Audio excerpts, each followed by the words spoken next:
Well, I have finally made it back.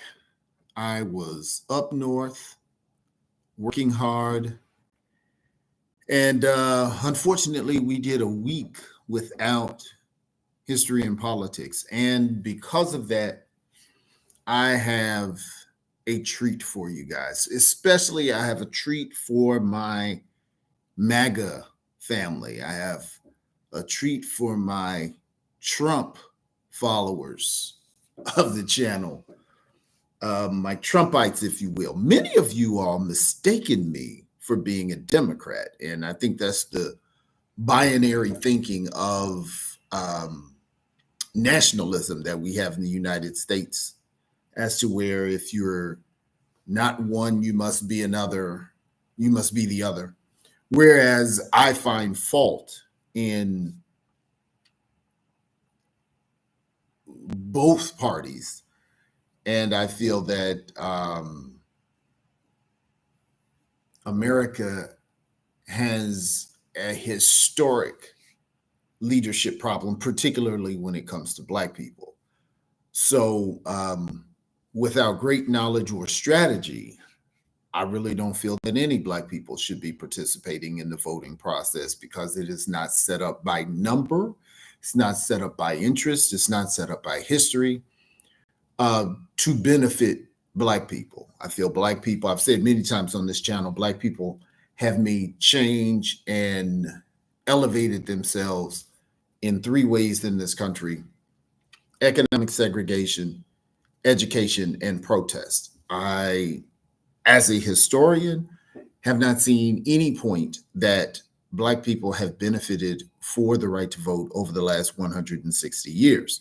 If there is anyone who would like to challenge that, please put it in the comments or email at Darnell Bolton at boltonllc.net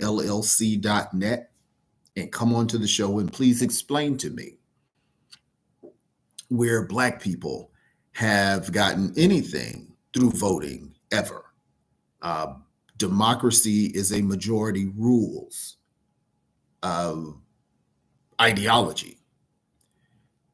Black people are not the majority. Hence, the specific and unique needs that we have that align with the specific and unique history we've had with the country are not going to get addressed in a majority rule situation because we have very specific needs, very specific concerns. So I do not feel that Black people should vote. But you can vote. It just doesn't really make a difference for us. Now, if you are part of the groups that have historically benefited from voting, then of course you should be voting. But as I said, I have a surprise for my MAGA friends. I will be talking about Joe Biden. I will not be talking about Donald Trump. I will not be talking about my MAGA family. I'll be talking about Donald Trump tonight. We'll be talking about the Republican Party. I will be talking about the fact that Broadway Joe is still referring to the 1994 crime bill, which its formal name is the Violent Crime Control and Law Enforcement Act of 1994. He refers to this bill as the Biden bill. Now, why this is important is because Joe Biden apologized when he was running for president to the Black community for the disproportionate effects that the war on drugs had on the Black community, which I believe that it was not only were they aware of what was happening to the Black community, but it was intended. It was done purposefully. If the internet is bad or something, leave it in the chat so I'll know, and I'll know to make some adjustments, start over, or whatever. But please make sure you join the channel. If you haven't already joined, make sure you like, subscribe, or share.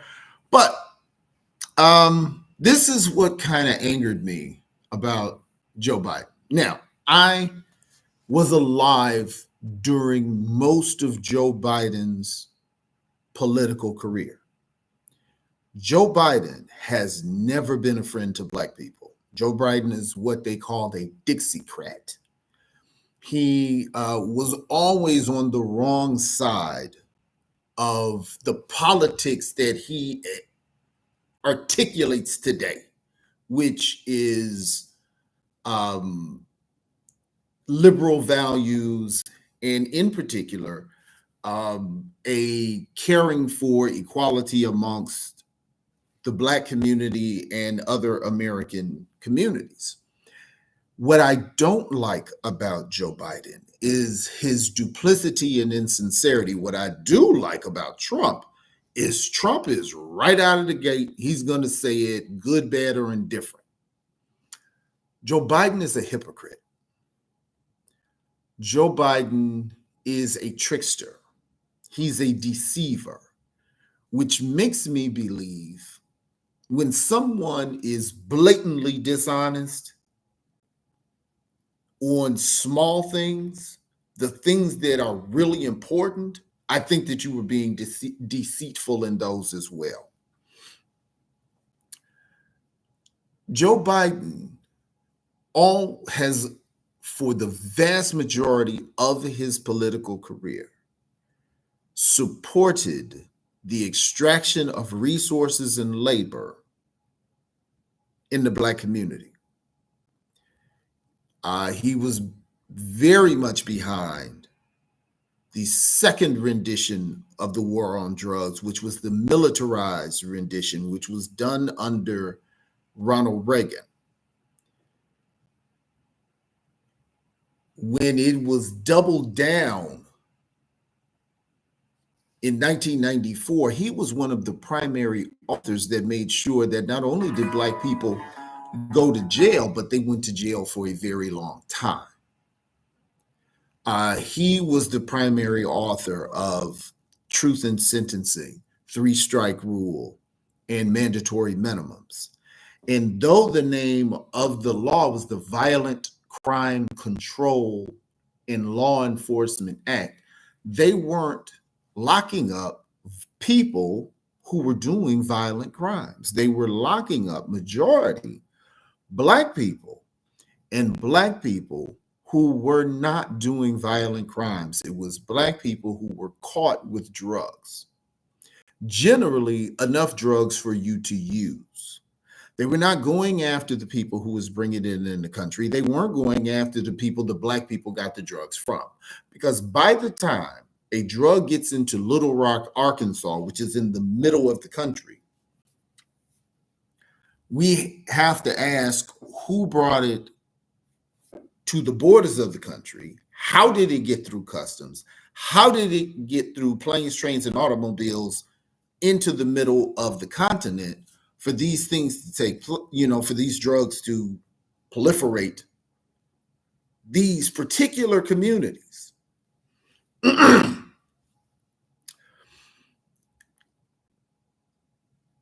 Once he did that,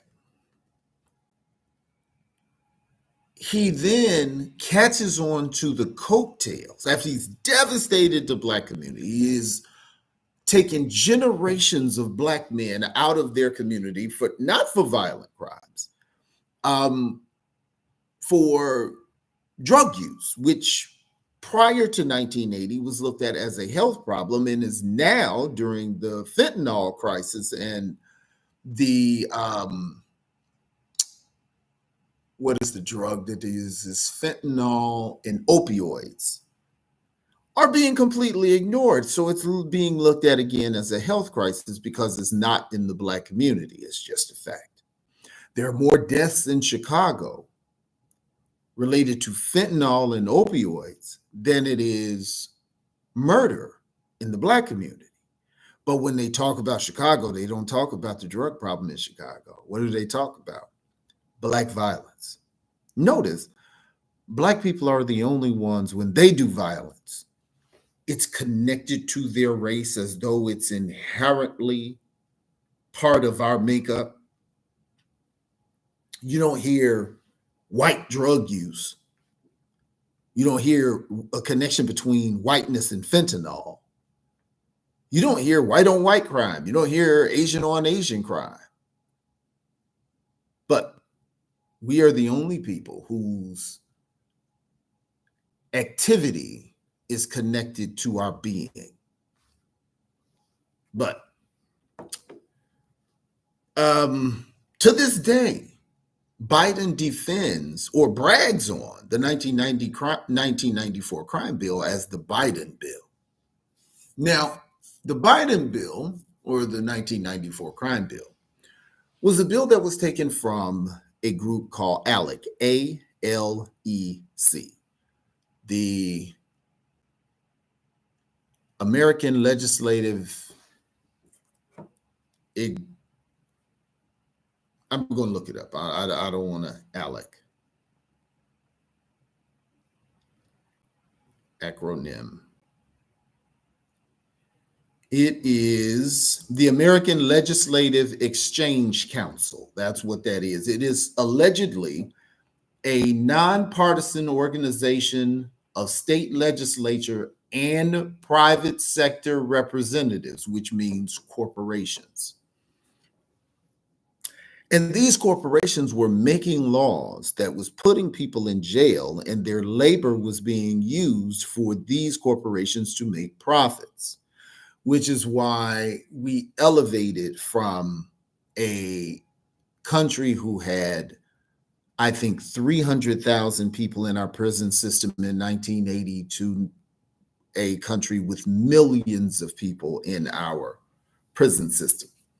We were building prisons faster than we could fill them. And these people who were making the laws were also the people benefiting by the convicts being leased out to do work for them. So as opposed to paying union wages, they're paying pennies on the dollar for labor force.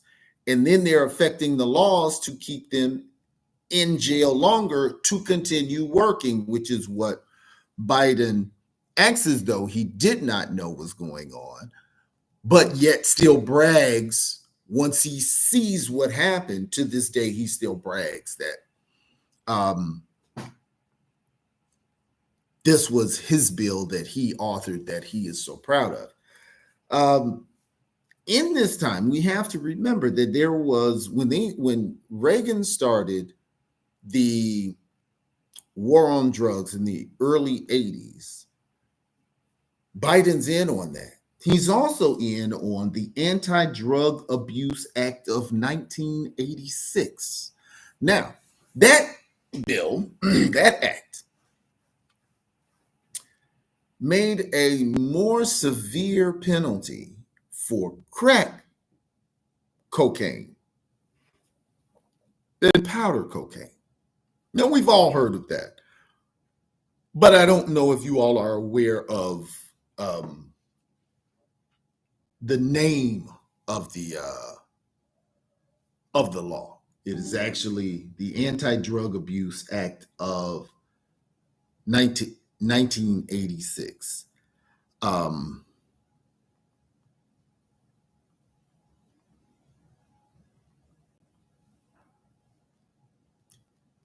Anti-Drug Abuse Act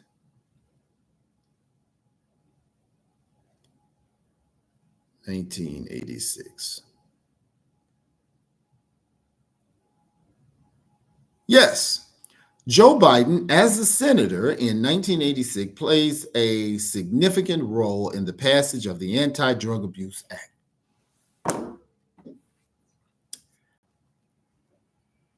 This was a concerted effort to get rich and make people rich off of the Black community. And there were many people that were in on it. And the hypocrisy of the Clintons was sickening, because Clinton allowed himself to be billed as a president for the black people. And he knew he wasn't, but he's a politician. He took advantage of it. But he became president on his own. His help was his wife. Biden, on the other hand, after spending a half a century, and to Trump's credit, Trump said it many times, and nobody listened because it was Trump. He said, dude, you have been in politics for 50 years. You admit that the country is not a good place for black folks. You're part of that. Nobody listened because we were so in love with Obama.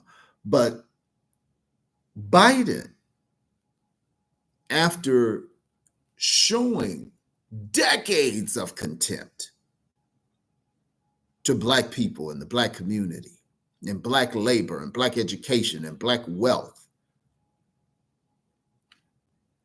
hitched on to a black man for the second job, this number 2 job in the country, and then hitched on to a black woman to get the number 1 job. Now, that is why Harris never got a chance with me. Barack got by me because, admittedly, I was inspired by Barack Obama.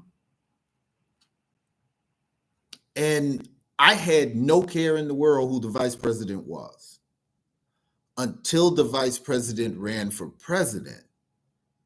And as a historian, I looked into his history.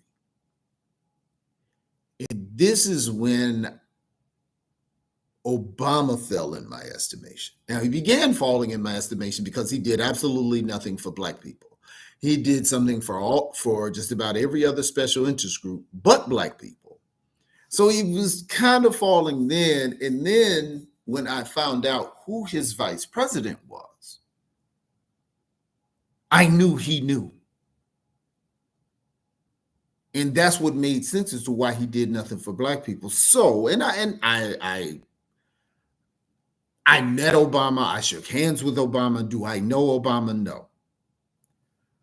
But I did feel that there was a degree of anointing on him. I do think, at the very least, as far as imagery, he did a lot for the perception of black men in particular. Black man, black wife, raising his black kids, being a black dad, educated wife, educated children. Children had no scandals. But other than that, he was a politician, selling to the highest bidder. And I felt used. So when Harris came about, I automatically looked into her. We got another person that has a track record of incarcerating black people disproportionately longer for the same crimes, and illustrating a distance in her connection to this community. That's not how she chose to marry. People feel your most intimate investment that you will have is your marriage. That's where your intellectual property goes. That's where your physical property goes. That's where your issue goes out of the community. No different than the millionaire sports athletes that do that. As a Pan-Africanist, I'm not in support of that. I believe that we should, I'm not against love. I'm just against the politics of people who do that when you want to judge the Black community when when you're not personally invested in the Black community. I have a problem with that. So all of this kind of goes back to Joe Biden. And I know Biden is at the end of his life and he's looking back on what he's doing. And I'm saying to look back on um, his political career as a white man. He has no reason to care what he's done to the Black community. But to have pride in seeing that, I find disgusting. I find it uninspiring. And I find the Democratic Party uninspiring because either you don't know, you don't want to know, or you don't care. But when you put on that Democrat jacket or that Democrat hat, you're wearing actions as bad as MAGA. More recently, devastating than MAGA. MAGA can't even get it together to do what they're trying to do. They're tripping over themselves like Keystone Cops, trying to do something hateful and racist and reversing anti-discrimination stuff, but then they're going to go after the mayor in Chicago for discrimination. Make that make sense. They don't want Mexican immigrants in the country, but they're going to go and get white South African immigrants and bring them to this country. They don't care about the genocide that happened here where they can do reparations for Native Americans, but they want to see genocide stopped in South Africa from some colonizers that won't leave and being forced to leave. Now we're going to get in. They can see genocide that hasn't been claimed in South Africa, but they cannot see genocide in Israel or Palestine. Which again, this is not a MAGA. This is not a Republican video. But when it comes to old Smoking Joe, historically, there's no difference in his politics. He just needs a slogan that is just as offensive, and the Democrats need to wear that. Because as Malcolm X tried to tell us for the decade in which he was in power and at the height of his influence, it is that white liberal that is even more destructive than the racist conservative, because the conservative is the wolf.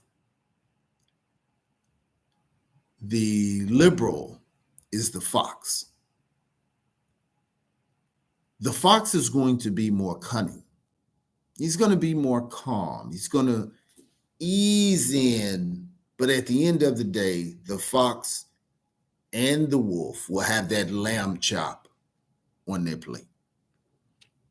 And that's what we have to remember about Joe Biden.